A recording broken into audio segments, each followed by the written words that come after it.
Et s'il refuse aussi d'écouter l'Église, qu'il soit pour toi comme un païen et un publicain. Je vous le dis en vérité, tout ce que vous lirez sur la terre sera lié dans le ciel, et tout ce que vous délirez sur la terre sera délié dans le ciel. Je vous dis encore que si deux d'entre vous s'accordent sur la terre pour demander une chose quelconque, elle leur sera accordée par mon Père qui est dans les cieux. Car là où deux ou trois sont assemblés en mon nom, je suis au milieu d'eux. Alors Pierre s'approcha de lui et dit, Seigneur, combien de fois pardonnerai-je à mon frère lorsqu'il péchera contre moi? Sera-ce jusqu'à 7 fois? Jésus lui dit, je ne te dis pas jusqu'à 7 fois, mais jusqu'à 70 fois 7 fois. C'est pourquoi le royaume des cieux est semblable à un roi qui voulut faire rendre des comptes à ses serviteurs. Quand il se mit à compter, on lui en amena un qui avait 10 000 talents.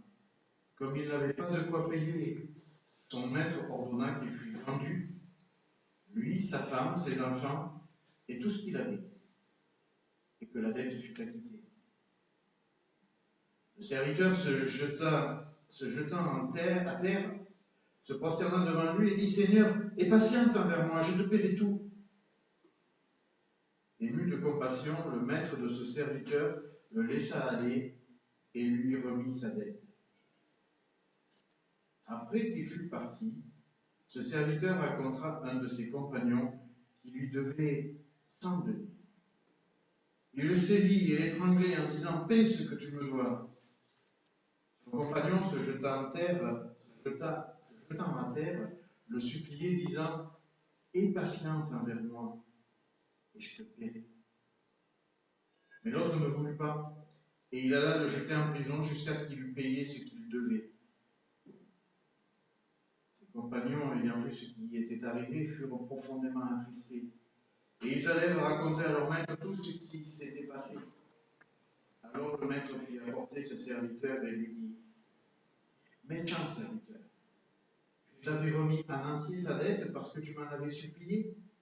Ne devais-tu pas aussi avoir pitié de ton compagnon comme j'ai eu pitié de toi? Et son maître irrité le livra au bourreau jusqu'à ce qu'il eût payé tout ce qu'il devait. C'est ainsi que mon Père céleste vous traitera si chacun de vous ne pardonne à son frère de tout son cœur. Voilà notre lecture de la parole de Dieu. Alors si nous nous lançons dans une étude générale du texte que nous venons de lire, nous évoquerons comme thème principal la discipline dans l'Église. Et nous relèverons deux versets très célèbres qui semblent pouvoir en fait se passer de contexte. Nous les citons d'ailleurs souvent tels quels, brut. Ce n'est bien évidemment pas juste. Au-delà de tous les bons principes d'étude de la parole, qui veut qu'on fasse attention au contexte, l'attitude des disciples, qui ici, comme bien souvent sont représentés par Pierre, l'attitude des disciples nous y invite. Deux promesses, donc, deux promesses à la portée incalculable. Tout ce que vous lirez sur la terre sera lié ou reviendra dans le ciel. Et là où deux ou trois sont réunis en mon nom, je suis au milieu d'eux. Deux promesses, et il nous semble que nous aurions des grandes questions à poser, plein de questions à poser, pour approfondir, pour comprendre ce que cela signifie, ce que cela veut dire. Quels sont ces liens? Quels critères pour lier ou délier? Demandez quoi? Demandez tout, n'importe quoi? Qu'est-ce que cela veut dire? S'accorder. Des tas de questions nous viennent, des tas de questions dont la réponse nous serait bien utile pour comprendre, pour recevoir, pour assumer ces promesses. pour pouvoir les vivre pleinement au quotidien. Mais la question de Pierre nous afflige. Combien de fois pardonnerai-je à mon frère? D'abord, la réponse nous paraît évidente. On a lu le début de l'évangile. Ça fait un moment que Jésus parle et aborde ce sujet. Et puis en plus, on a le sentiment d'être passé à côté, d'être allé vers quelque chose de marginal en laissant de côté l'essentiel. Mais si c'est Pierre qui avait raison, et bien sûr c'est Pierre qui a raison, il faut toujours revenir au contexte. Ces promesses nous sont données dans le cadre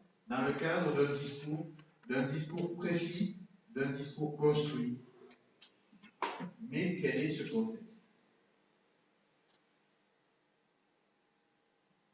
Un curieux ménage à trois. Moi, mon frère et le péché. Et les relations entre ces trois éléments sont examinées dans un cadre bien précis. Un cadre.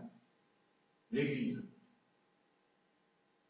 Remarquons à l'appui de ce point de vue que le verset sur lié et délié, que nous avons vu tout à l'heure, est cité un peu plus haut dans l'évangile de Matthieu, chapitre 16, dans le même contexte de l'Église, et que l'Église, j'ai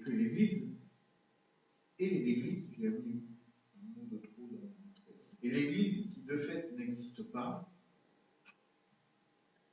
et n'en sera plus mentionnée dans l'Évangile. Ces trois éléments et ce cadre sont placés sous les yeux d'un témoin actif, Dieu. Alors ces deux promesses ont incontestablement une portée très générale, mais elles ont d'abord une application dans le cadre de la discipline, dans l'Église. Et c'est ce que nous voulons voir maintenant. Tout d'abord, nous commençons par ces liens. Tout ce que vous lirez. Quels peuvent être ces liens? La Bible évoque plusieurs sortes de liens. Acte 18, verset 23. Car je vois que tu es dans un fiel amer. Acte 8, verset 23. C'est Simon le magicien.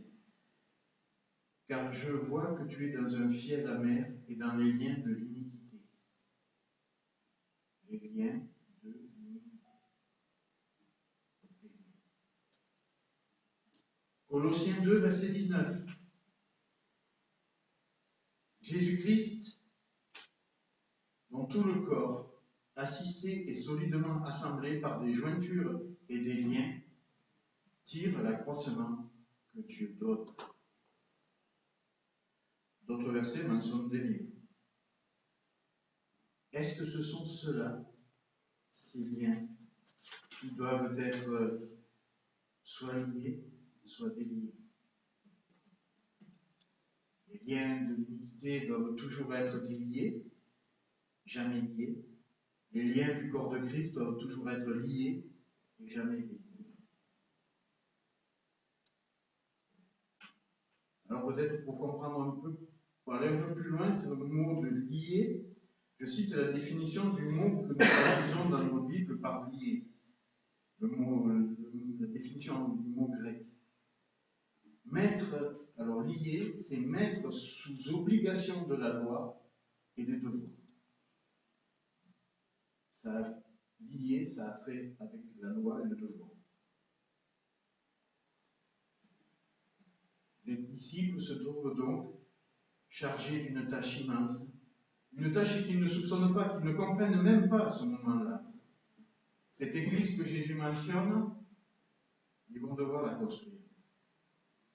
Et pour pouvoir construire, Jésus leur donne un pouvoir. Lié et délié.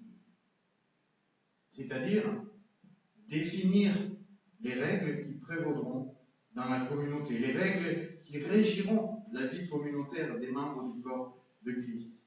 Et ceci pour une bonne raison, c'est qu'il n'y a pas de communauté sans règles. Alors le but, c'est donc dans l'Église de faire la volonté de Dieu. La base, bien sûr, ce sera la loi. La loi donnée aux hommes par Moïse. Cette loi est bonne, mais elle doit être dépassée. Portée vers son aboutissement. Et ça, je disais qu'on était au courant pour la question de pardon, parce que ça, c'est le sermon sur la montagne. C'est par ça que Jésus a commencé son ministère.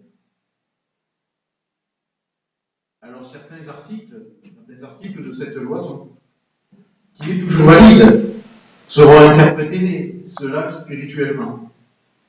La circoncision. Les précautions sur la nourriture. Les chrétiens ont été déliés de ces ordonnances. Ils ne sont plus tenus à la circoncision, ils peuvent manger du cochon, ils sont déliés. C'est valable sur la terre et c'est enregistré au ciel. Dans le livre du ciel, qui enregistre la longue litanie de mes péchés, sont enregistrées bien des choses piteuses, mais pas la saucisse sèche que j'ai mangée hier soir. Pour que ce lien tombe, il a fallu un synode à Jérusalem, et c'est Acte 15 qui nous le raconte. D'autres choses qui n'étaient pas mentionnées dans la loi ont été rajoutées. J'hésite à faire revenir Bernard, mais non, je le raconterai. Elles ont été rajoutées parce qu'elles étaient nécessaires à la construction de l'Église. Par exemple, ce jour, 7 heures, ne sont pas mentionnées dans la parole. Rien ne dit dans la Bible que le dimanche soit un jour particulier.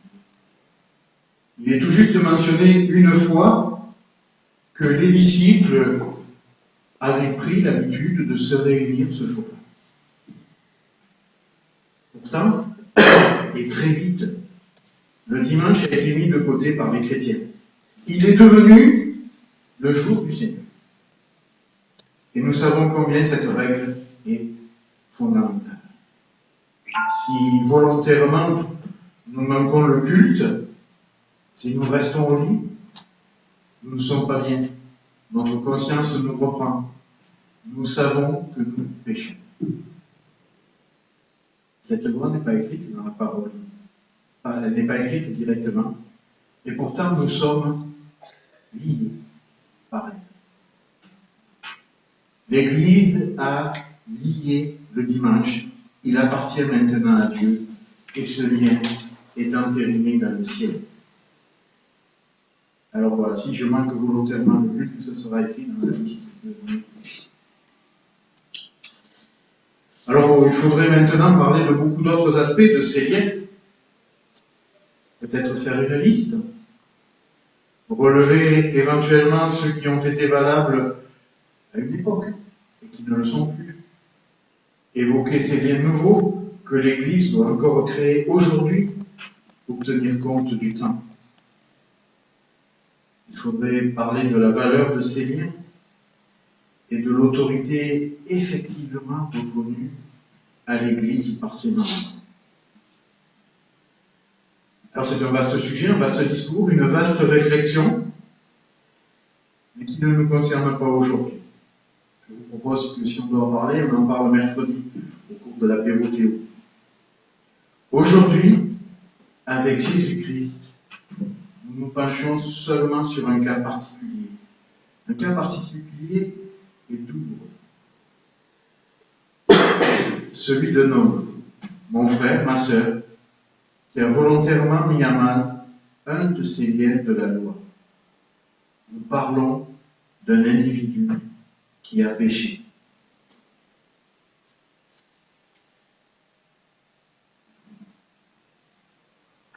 et qu'il faut gagner son frère. Jésus ne se ferme pas les yeux, Jésus ne se berce pas d'illusions, Jésus regarde la vérité en face. Les hommes sont pécheurs, les hommes pêchent, et les chrétiens aussi. Les liens de la loi de Dieu, bien trop souvent, les chrétiens s'en affranchissent, ils les oublient, ils les ignorent, ils les repoussent, ils pêchent. C'est une situation qui doit être envisagée. Et Jésus l'envisage.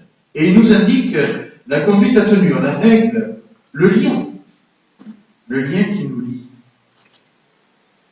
Une première remarque, donc, ne pas écouter Jésus dans ces circonstances, c'est déjà péché.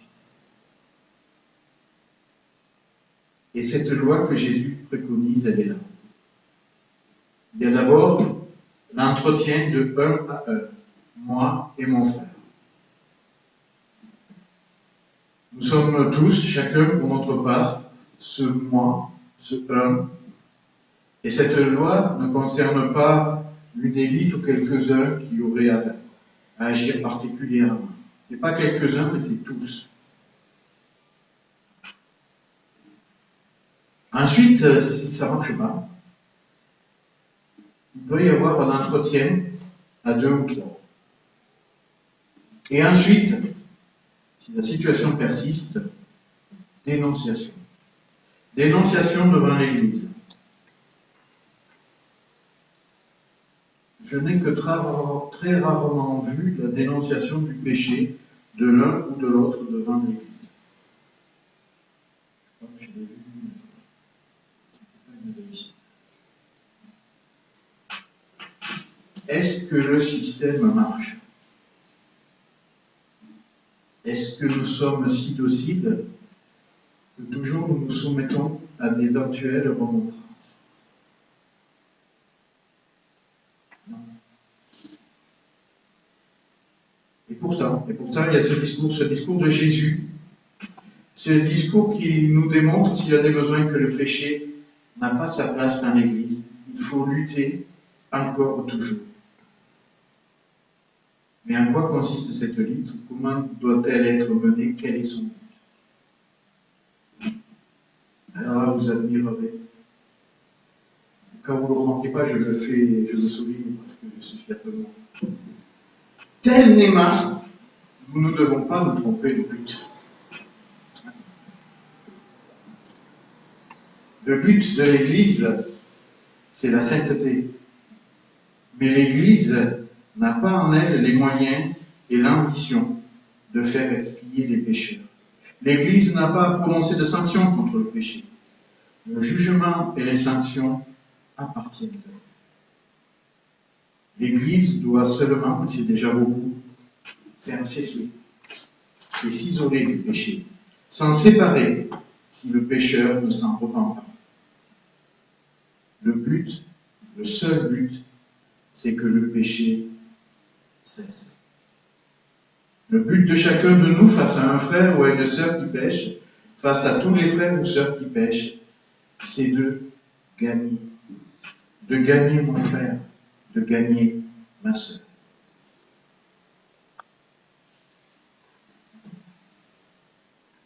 Et il y a dans ce texte que nous avons lu un autre verset qui semble lui aussi parachuter dans ce contexte de la discipline de l'Église.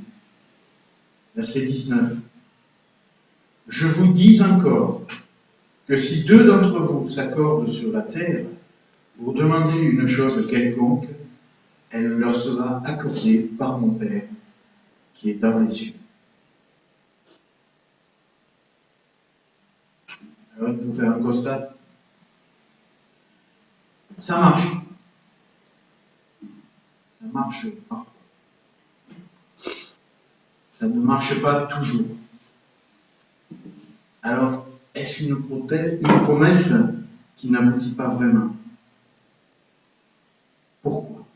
Est-ce que nous comprenons vraiment ce qui nous est dit? Souvent, nous pensons que c'est ce que nous demandons qui ne va pas. Que nous demandons des choses que Dieu ne peut pas accorder. Peut-être. Peut-être, mais je crois que nous n'avons pas bien compris non plus qui sont ces deux qui doivent s'accorder pour prier. Et que nous n'avons pas bien compris encore ce qu'est cette notion d'accord. Dans ce contexte de la discipline dans l'Église, dans les rapports qui doivent s'installer entre celui qui pêche et celui qui doit le reprendre, il est évident que les deux qui doivent s'assembler pour prier, ce sont ces deux. Ces deux que Dieu a mis en présence. Celui qui pêche, ou plutôt celui qui a péché, et celui qui est chargé de le reprendre. Cette promesse de Jésus nous raconte une histoire. L'histoire d'un homme qui a péché et celle de son frère chargé de la douloureuse nécessité de le reprendre. Mais cet homme chargé d'une mission douloureuse a gagné. Il a gagné son frère. Voilà ces deux hommes qui devraient être séparés d'une part par le ressentiment de celui qui se fait gronder, et de l'autre par la répulsion peut-être qu'inspire le péché. Ces deux hommes se retrouvent en fait unis pour prier. Conséquence extraordinaire de leur obéissance à tous deux, la bénédiction est là. Ils sont exaucés.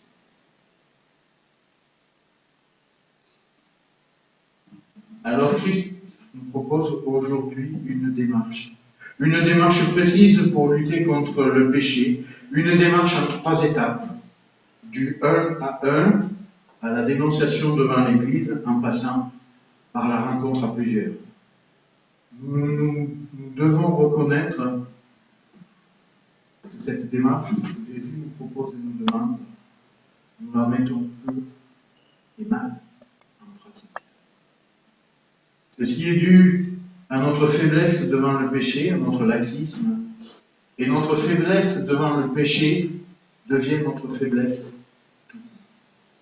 Faiblesse dans l'action, faiblesse dans l'intercession. Si nous tolérons le péché, et nous le tolérons trop souvent, il n'y aura pas de bénédiction pour nous. Si nous mettons en pratique ce que Jésus nous propose aujourd'hui, si nous cherchons et réussissons à gagner notre frère pécheur, si nous arrivons à être de ceux qui s'accordent pour prier, nous serons bénis, nous serons exaucés. Alors pour terminer, je veux revenir sur ces liens dont nous dépendons, ces liens dont nous pensons parfois qu'ils nous enserrent, qu'ils nous étouffent. Ces liens, ils sont en fait en étroite relation avec la façon dont le Seigneur nous a attrapés. Il a envoyé des hommes pour en faire des pêcheurs d'hommes. Et nous avons été péchés. Pas avec un hameçon, avec un filet. Et ces liens qui nous tiennent sont ceux qui forment le filet. Ils ont un gros avantage. Ils nous tiennent, mais ils nous tiennent ensemble. Les liens qui forment ce filet ont des noms merveilleux, des noms qui nous rassurent, des noms qui nous encouragent. Et à la suite de Paul, j'en citerai 2, et c'est par là que je terminerai. Le lien de la paix et le lien de la perfection, qui est l'amour. Que ces liens soient nos liens.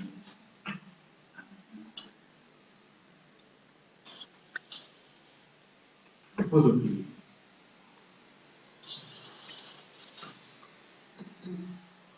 Seigneur, même quand tu nous dis des choses très précises et très nettes, nous avons du mal. Du mal à comprendre, du mal à accepter, et de mal à accomplir ce que tu nous dis, ce que tu nous demandes. Seigneur, avant toute chose, je veux te demander pardon. Pardon de cette résistance si constante, si renouvelée. Pardon de ne pas savoir écouter ces choses simples que tu nous dis. Pardon de ne pas savoir les vivre. Pardon, surtout, Seigneur, de ne pas vouloir. Seigneur, aide-nous. Aide-nous à faire ce que tu nous demandes. Seigneur, nous le voulons, nous le désirons, mais nous ne savons pas aller beaucoup plus loin. Seigneur, mets dans nos cœurs la conviction, la volonté de faire ce que tu nous dis, simplement ce que tu veux. Donne-nous dans nos cœurs la paix, parce que nous ferons ce que tu nous dis, parce que nous irons au bout de ce que tu nous dis. Donne-nous dans nos cœurs l'amour, Seigneur. L'amour pour gagner nos frères. L'amour pour recevoir ce que nos frères ont à nous dire et pour que nous soyons gagnés, que nous sachions accepter ce qu'ils nous disent de ta part. Seigneur, oui, nous te demandons de savoir acheminer et vivre ces liens qui sont les liens de la vie dans l'Église. Bénis-nous, Seigneur, tous ensemble. Amen.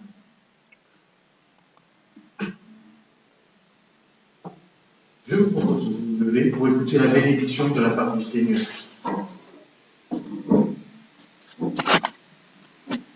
Que le Dieu de paix vous rende lui-même entièrement saint et qu'il vous garde parfaitement esprit, âme et corps pour que vous soyez irréprochables lors de la venue de notre Seigneur Jésus-Christ. Celui qui vous a appelé est fidèle et c'est lui qui accomplira tout cela. Que la grâce de notre Seigneur Jésus-Christ soit avec vous. Amen. Ils sont pas là, Josh et Ruben, ils sont. Non, Josh, il est pas bien. Et tu frère Ruben? Hein? Bon, après, ils sont restés avec à la maison.